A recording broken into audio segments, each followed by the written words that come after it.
Hey folks, it's Lizzy from the Stanton Public Library, and I'm excited today to tell you about 5 new young adult books I think you're going to enjoy. I'm super psyched about this first one. I just finished it last night.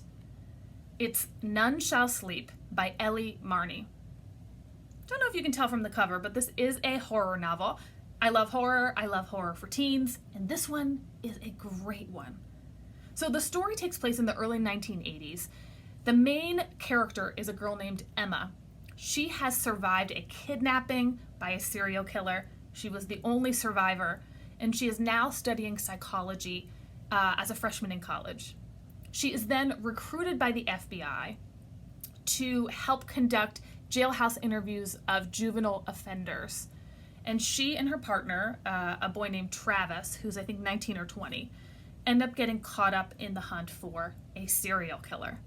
Now, if you can kind of picture like Criminal Minds, true crime documentaries, if that's your thing, this is a great choice. And adults, if you can picture like a teen take on Mindhunter or Silence of the Lambs, it's kind of what this is.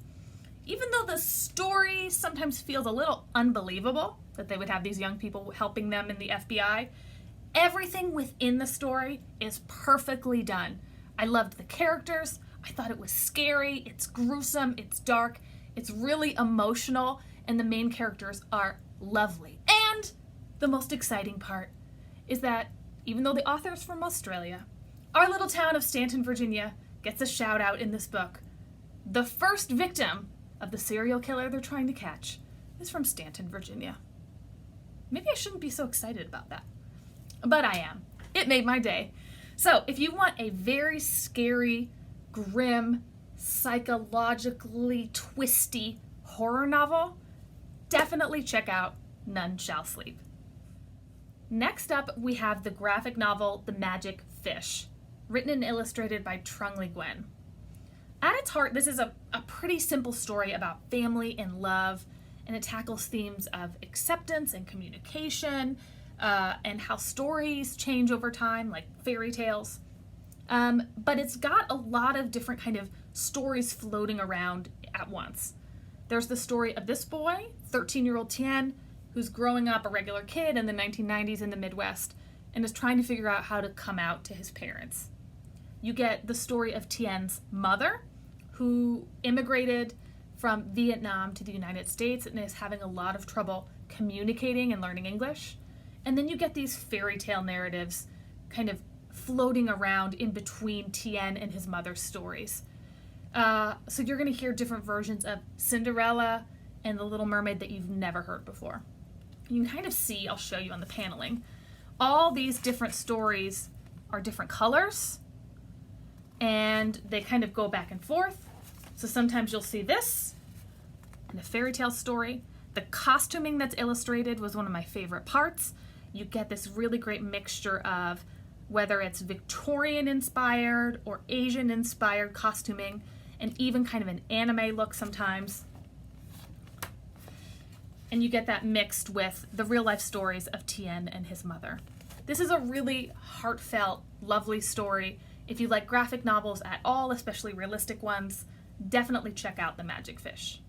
This Will Be Funny Someday by Katie Henry is a fun and funny coming-of-age story. It's about 16-year-old Izzy, who comes from a pretty high-achieving family. She's got a boyfriend that has a big personality. She herself is kind of shy and a little diminutive. And she, one day, stumbles into the open mic night at a club where they are doing stand-up comedy.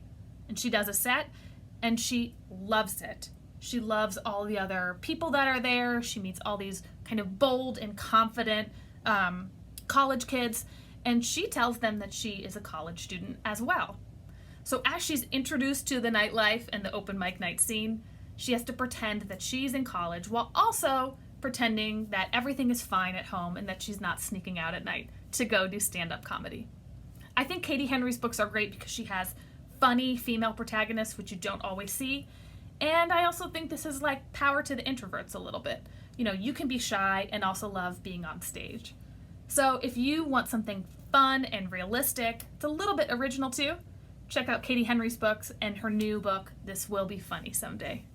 Okay, next up we have a debut historical fiction novel from Lori Banoff Kaufman called Rebel Daughter. It takes place in the 1st century in Jerusalem, which is really cool. It's not really normal to have teen books that take place in the 1st century, so this is super exciting. The main character is a woman named Esther, who is dealing with the conflict that many women throughout history have had to deal with, which is consenting to an arranged marriage or following her own desires. So you get this very typical coming of age story in this unique historical setting. There's also the story of the Jewish people.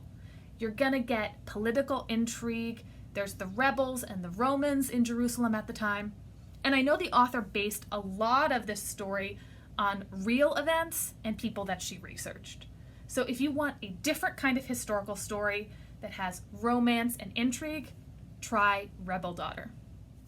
Our last book today is Found. This is an action, adventure, survival thriller. It's by Joseph Bruchac, who has been writing for kids and teens for years and is probably one of the most popular Indigenous writers for young people.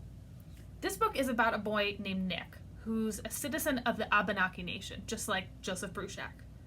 Nick is on his way to teach at this kind of outdoor survival camp, and he witnesses a murder. The people who commit the murder try to throw him off of a train. It's really an amazing start to an adventure story. What happens is that they are then tracking Nick through the wilderness to try to find him. And they have all this technology, of course, but Nick has his own survival skills. Everything that the Abenaki elders have taught him, he puts to good use. So if you are interested in stories like Hatchet or Touching Spirit Bear, I think Found would be a great choice for you.